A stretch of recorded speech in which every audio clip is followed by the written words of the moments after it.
Okay, then. Being a great English language learner, rule number 3. This is the single most important thing you can ever do to accelerate your learning, your understanding, your growth, your improvement in the English language. We'll come to that, anything else you're learning.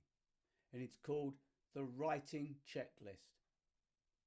And this is so easy to do. All you've got to do is to do it, and you'll be amazed at the results. Here's how you create your writing checklist. Write down a list of your common mistakes that you make when you're speaking or writing English.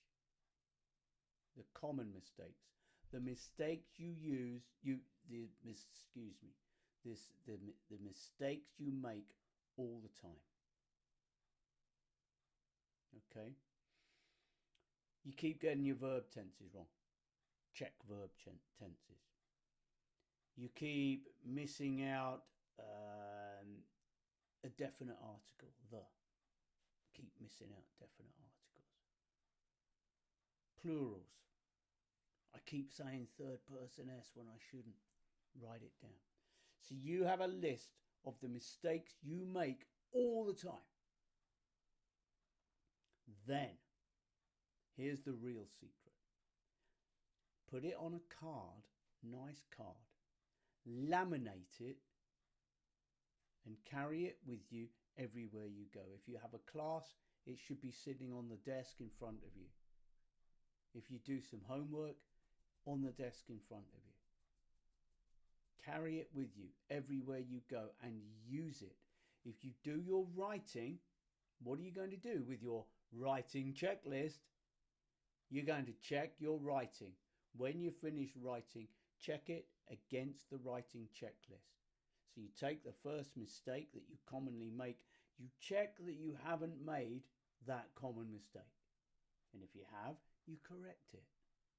And then you move on to the next one. Check it, and then you correct it. And the next, and the next, and the next. And before you know it, you will be checking as you're writing these common mistakes. And then what? They're not mistakes any longer. You're not making them.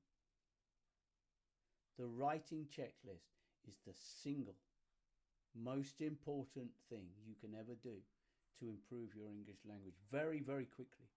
Because just imagine, if you are checking for your common mistakes, if you are consciously checking your common mistakes won't exist anymore.